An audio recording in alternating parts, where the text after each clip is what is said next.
नेपाल के प्रधानमंत्री की कुर्सी आज दूसरे दिन भी खाली है। नेपाल का अगला प्रधानमंत्री कौन होगा, इस पर कोई सहमति नहीं बन रही। जेनजी के एक धड़े ने retired chief justice Sushila Karki के नाम का विरोध करना शुरू कर दिया है। इसी से जुड़ी बड़ी खबर, जस्टिस सुशीला कार्की का नाम सेना ने आगे बढ़ाया था, जिसको लेकर जेनजी के ऑनलाइन पोल में भी सुशीला कार्की को सबसे ज्यादा 31% का सपोर्ट मिला था। दूसरे नंबर पर काठमांडू के मेयर और पूर्व रैपर बालेन शाह को 27% का सपोर्ट मिला था। जस्टिस सुशीला कार्की ने अंतरिम सरकार के गठन पर सेना से बात भी शुरू की थी, मगर अब जेनजी में अंदरूनी विरोध के बाद अंतरिम सरकार का गठन लटक गया है। तो नेपाल में अभी सेना का कंट्रोल है। नेपाल की सेना काठमांडू की सड़कों पर गश्त कर रही है। नेपाल में कल के मुकाबले आज थोड़ी सी शांति थी, लेकिन देश चलाना है तो सरकार तो चाहिए। आंदोलन करके प्रधानमंत्री का इस्तीफा लेने वाले नेपाली यूथ अब किस नेता पर आसानी से भरोसा नहीं करेंगे। ऐसा क्यों हुआ? नेपाल के नेताओं ने जनता का भरोसा कैसे गंवा दिया? काठमांडू का काला चिट्ठा, इससे पूरा देखेंगे तभी समझ पाएंगे। नेपो बेबी और नेपो किड्स, नेपाल के जेनजी प्रोटेस्टर्स के बीच ये दो शब्द बहुत कॉमन हैं। नेपाल में सोशल मीडिया पर, नेपाल में चलने वाले टिकटॉक पर सबसे ज्यादा यही दो शब्द ट्रेंडिंग में हैं। जेनजी के प्रोटेस्टर्स के सड़क पर उतरने के पहले से नेपाल में नेपो बेबी और नेपो किड्स चल रहा था। सवाल है कि नेपाली नेताओं की औलादों की अमीरी वाली इन तस्वीरों ने क्या इतना बड़ा स्पार्क दे दिया कि नेपालियों ने अपने हाथों से अपना देश जला दिया, या बारूद पहले से तैयार था, बस माचिस लगाने की देर थी।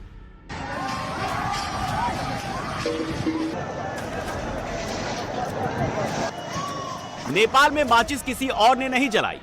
माचिस खुद नेपाल के प्रधानमंत्री केपी शर्मा ओली ने लगाई। ओली अब इस्तीफा दे चुके हैं और इस्तीफे के बाद वो कहां हैं, ये किसी को नहीं मालूम। नेपाल की सड़कों पर अब सेना का कंट्रोल है। काठमांडू के प्रसिद्ध पशुपतिनाथ मंदिर में भी सेना को आना पड़ा है। नेपाल में चाहे जिधर चले जाएं, चारों तरफ जली हुई इमारतें, जले हुए होटल, जली हुई गाड़ियां और जला दिए गए शोरूम ही दिखाई दे रहे हैं। नेपाल के लोगों ने अपनी संसद को तो जलाया ही जलाया, लोगों ने राष्ट्रपति भवन को तो फूंका ही फूंका। नेपालियों ने अपने हाथ से अपना भविष्य भी फूंक दिया। नेपाल के बाजार जला दिए, नेपाल के बिजनेस सेंटर जला दिए, जहां से उनको रोजगार मिला था वो सब कुछ स्वाहा कर दिया। नेपाली युवाओं को इतने गुस्से में इससे पहले कभी नहीं देखा गया। नेपाल से पहले ऐसी तस्वीरें श्रीलंका ने देखी थी। 2022 में कोलंबो के नौजवानों ने गोटा राजपक्षे की सरकार को उखाड़ फेंका था। श्रीलंका के बाद यही चीज बांग्लादेश में हुई। 2024 में प्रोटेस्ट शुरू हुए तो कुछ ही घंटों में प्रोटेस्टर्स शेख हसीना के घर तक पहुंच गए। हसीना को देश छोड़कर भागना पड़ा। नेपाल भारत का तीसरा पड़ोसी देश है, जहां यूथ पावर के दम पर सत्ता पलट दी गई। एक आंधी सी आई और 2 दिनों में नेपाल में सब कुछ चेंज हो गया। नेपाल में 10 साल के गृह युद्ध के बाद माओवादियों के हाथ में सत्ता आई। जेनजी ने उसे 2 घंटे में बदल दिया।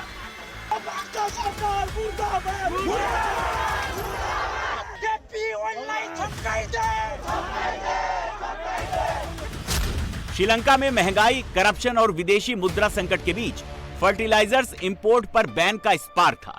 बांग्लादेश में 1971 के फ्रीडम फाइटर्स को रिजर्वेशन देने और चुनाव में धांधली का स्पार्क था। नेपाल में 26 सोशल मीडिया ऐप्स को बैन करने का स्पार्क था।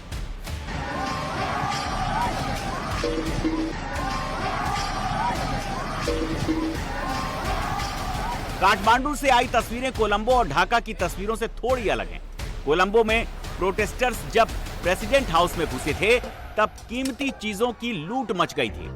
ढाका में पीएम हाउस में घुसे प्रदर्शनकारी वहां की मछलियां तक लूट ले गए थे। काठमांडू में ऐसा नहीं हुआ, कोई लूटपाट नहीं हुई। लेकिन वित्त मंत्री को गलियों में दौड़ाकर पीटने, पूर्व प्रधानमंत्री शेर बहादुर देउबा को मार मार लहूलुहान कर देने और पूर्व प्रधानमंत्री झालानाथ की पत्नी राजलक्ष्मी को जिंदा आग में जला देने की विभत्स घटनाएं जरूर हो गई। नेपाल में जो कुछ हुआ, बहुत से लोग भारत में उसकी रिपीट शो देखना चाहते हैं। मोदी विरोधियों ने अपनी मंशा दिखानी शुरू कर दी। समाजवादी पार्टी के नेता लिखते हैं आज नेपाल कल भारत। वो ये भी लिखते हैं तूफान भारत की ओर आ रहा है, भागने की जगह नहीं मिलेगी। यूथ कांग्रेस के अध्यक्ष लिखते हैं नेपाल में जागरूक युवाओं ने बगावत कर दी, तानाशाही ज्यादा दिनों तक चलती नहीं, चाहे कोई भी मुल्क हो। शिवसेना यूबीटी के सांसद लिखते हैं यह हादसा किसी भी देश में हो सकता है, सावधान रहिए। कांग्रेस के सोशल मीडिया इन्फ्लुएंसर्स लिखते हैं प्रधानमंत्री बेशर्मी से बने हुए हैं, वोट चोरी से सत्ता हथिया ली है। नेपाल में हुए सत्ता पलट मूवमेंट में भारत के कुछ नेताओं को भी एक मॉडल दिख रहा है। भारत में सरकार बनाने के लिए कम से कम 25 करोड़ वोट चाहिए। मोदी के दुश्मनों को लगता है कि सरकार पलटने के लिए 5 लाख लोग ही काफी होंगे। क्या भारत में ऐसा हो सकता है? क्या जो श्रीलंका में हुआ, जो बांग्लादेश में हुआ, जो नेपाल में हुआ, वो भारत में पॉसिबल है? इस सवाल पर आगे डिस्कस करेंगे। उससे पहले व्यवस्था परिवर्तन के नेपाल मॉडल की वजह समझ लेते हैं। नेपाल में जो हुआ वो क्यों हुआ और अभी क्यों हुआ। नरेंद्र मोदी 2014 में भारत के प्रधानमंत्री बने और आज भी मोदी ही प्रधानमंत्री हैं। इन 11.25 सालों में नेपाल में 9 बार प्रधानमंत्री बदल चुके हैं। 11 फरवरी 2014 से 12 अक्टूबर 2015 तक सुशील कोइराला नेपाल के प्रधानमंत्री रहे। 12 अक्टूबर 2015 से 4 अगस्त 2016 तक केपी शर्मा ओली पीएम रहे। 4 अगस्त 2016 से 7 जून 2017 तक पुष्प कमल दहल प्रचंड ने सरकार चलाई। 7 जून 2017 से 15 फरवरी 2018 तक शेर बहादुर देववा नेपाल के पीएम बने। देववा को ओली ने रिप्लेस किया। 15 फरवरी 2018 से 13 जुलाई 2021 तक केपी शर्मा ओली प्रधानमंत्री रहे। 2021 में ओली की जगह फिर से देववा आ गए। वो 13 जुलाई 2021 से 26 दिसंबर 2022 तक पद पर रहे। 26 दिसंबर 2022 से 15 जुलाई 2024 तक प्रचंड पीएम रहे। इस दौरान सत्ता में उनके 2 पार्टनर्स 2 बार बदल गए। 15 जुलाई 2024 को फिर से ओली सत्ता पे काबिज हुए। जेनजी प्रोटेस्ट के बाद उन्होंने 9 सितंबर 2025 को इस्तीफा दे दिया। 1962 में नेपाल में कॉन्स्टिट्यूशनल मोनार्की स्थापित हुई थी। तब चुनी हुई सरकार व्यवस्था चलाती थी और रियल पावर राजा के हाथ में होता था। 2008 में यह व्यवस्था बदल दी गई और राजा के अधिकार खत्म कर दिए गए। प्रधानमंत्री के हाथ में पावर आया तो सत्ता के लिए जोड़ तोड़ भी ज्यादा होने लगे। 2008 से 2025 तक 17 सालों में ही नेपाल ने 14 बार सत्ता परिवर्तन देख लिया। 1962 से 2025 तक नेपाल में 53 बार प्रधानमंत्री बदले गए। इतने दिनों में 53 लोग नेपाल के प्रधानमंत्री नहीं बने। एक ही व्यक्ति जोड़ तोड़ से कई बार भी पीएम बने। जेनजी के इस पोस्टर में जो 3 नेता दिख रहे हैं, इनमें से पहले नेता यानी पुष्प कमल दहल प्रचंड 3 बार नेपाल के प्रधानमंत्री बने। 3 टर्म में वो कुल मिलाकर 3 साल 59 दिनों के लिए पद पर रहे। दूसरे नेता यानी शेर बहादुर देववा 5 बार प्रधानमंत्री रह चुके हैं। 2008 से पहले 3 बार और 2008 के बाद 2 बार। 5 टर्म में वो कुल मिलाकर 5 साल 223 दिन सरकार चला चुके हैं। तीसरी तस्वीर केपी शर्मा ओली की है, जो 4 बार प्रधानमंत्री बने। कुल मिलाकर 5 साल 142 दिन के लिए पद पर रहे। नेपाल में प्रधानमंत्री का टर्म औसत रूप से 1 साल 80 दिनों का ही है। कुर्सी के लिए जोड़ तोड़ इतना आम है कि कब कौन कहां पलटी मार जाए पता नहीं चलता। नेपाल के संविधान में मध्यावधि चुनाव की व्यवस्था नहीं है। 5 साल में एक ही बार चुनाव होता है। 5 साल तक वही सांसद जोड़ तोड़ करके सरकार बनाते रहते हैं। जोड़ तोड़ का पैटर्न कैसा है ये समझने के लिए 3 साल की राजनीति को देखना ही काफी है। नेपाल का पिछला चुनाव 2022 में हुआ, जिसमें से किसी भी पार्टी को बहुमत नहीं मिला। 22 के चुनाव में शेर बहादुर देववा की नेपाली कांग्रेस 89 सीटों के साथ टॉप पर रही, लेकिन उसे बहुमत से 49 सीटें कम मिली। ओली की पार्टी सीपीएम यूएमएल को 78 सीटें मिली, जो बहुमत से 60 सीटें कम थी। प्रचंड की पार्टी सीपीएम एमसी को 32 सीटें ही मिली। रवि लामिछाने की राष्ट्रीय स्वतंत्रता पार्टी को 20 सीटें मिली। चुनाव के बाद 32 सीटों वाले प्रचंड ने 78 सीटों वाले ओली को कॉमरेड इन आर्म्स होने का वास्ता दिया। 50-50 की पावर शेयरिंग की डील की और ओली का सपोर्ट लेकर प्रधानमंत्री बन गए। 2.5 साल के बाद प्रचंड को कुर्सी खाली करनी पड़ी और 2.5 साल के लिए ओली को प्रधानमंत्री बनना था। 3 महीने में ही प्रचंड ने पलटी मार दी और फरवरी 2023 के राष्ट्रपति चुनावों में नेपाली कांग्रेस के कैंडिडेट को सपोर्ट कर दिया। ओली ने सपोर्ट खींचा तो प्रचंड ने नेपाली कांग्रेस का सपोर्ट लेकर सरकार बना ली। ये सरकार 15 महीने चली। 15 महीने बाद सरकार गिरी तो प्रचंड ने फिर ओली को मिला लिया, लेकिन इस बार ओली ने पलटी मार दी और प्रचंड को डंप कर दिया। ओली ने 15 जुलाई 2024 को देवबा के नेपाली कांग्रेस से हाथ मिलाकर सरकार बनाई, जो 9 सितंबर 2025 तक चली। रवि लामिछाने सिर्फ 20 सांसदों के साथ 2 बार डिप्टी प्राइम मिनिस्टर बन गए और अब उन्होंने ओली को सपोर्ट देने से मना किया तो जेल में डाल दिए गए। नेपाल का जेनजी सड़क पर इसलिए उतरा क्योंकि उसने नेताओं को करप्शन में डूबा हुआ देखा।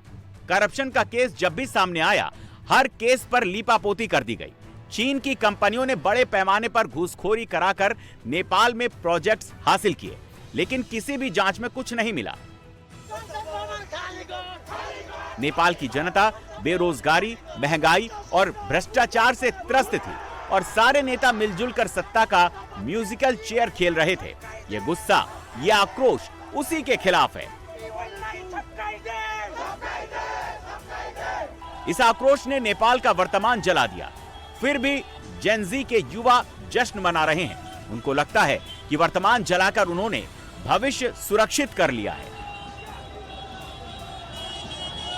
नेपाल के नौजवानों ने सरकार और विपक्ष किसी को नहीं बख्शा। नेपाली कांग्रेस के नेता शेर बहादुर देवबा अभी किसी पद पर नहीं थे, लेकिन उनकी भी जान के लाले पड़ गए। अगर सेना ने उन्हें प्रोटेक्ट नहीं किया होता तो देवबा के साथ अनहोनी भी हो सकती थी।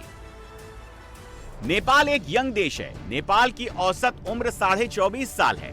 नेपाल के मुकाबले भारत की औसत उम्र 29 साल है। नेपाल में बेरोजगारी चरम पर है, लेकिन सरकारी आंकड़ों में वो बेरोजगारी नहीं दिखती।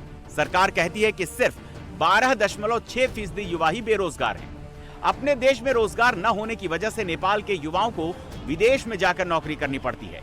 डबल शिफ्ट में काम करके नेपाली युवा जो पैसे अपने घर भेजते हैं, उससे नेपाल की इकॉनमी चलती है। नेपाल की आबादी करीब 3 करोड़ है। 25 लाख लोग विदेशों में नौकरी कर रहे हैं। बाहर रहने वाले नेपाली जो पैसे भेजते हैं, उसका नेपाल की जीडीपी में 33% योगदान है। इसकी तुलना में भारत को देखें तो विदेश में काम करने वाले भारतीय जीडीपी में 3.5% का ही योगदान देते हैं। विदेश में रहने वाले नेपाली व्हाट्सएप जैसे सोशल मीडिया ऐप के जरिए परिवार के संपर्क में रहते हैं। टिकटॉक जैसे ऐप पर वो खुद को एक्सप्रेस करते हैं। सरकार ने जब व्हाट्सएप बंद किया तो यंग नेपाली लोग गुस्से में भड़क गए। जब इतने सारे लोग आक्रोश में उबल रहे हों तो एक चिंगारी भी सरकार गिरा सकती है। नेपाल सरकार ने ये नहीं सोचा, जिसका नतीजा उसे भुगतना पड़ा। जो लोग भारत में नेपाल रिपीट होने का ख्वाब देख रहे हैं, उन्हें मालूम होना चाहिए कि भारत में प्रधानमंत्री मोदी हैं। मोदी हैं तो सरकार पर करप्शन का चार्ज नहीं है। मोदी हैं तो एक्सप्रेशन की आजादी है। मोदी हैं तो सरकार स्थायी है।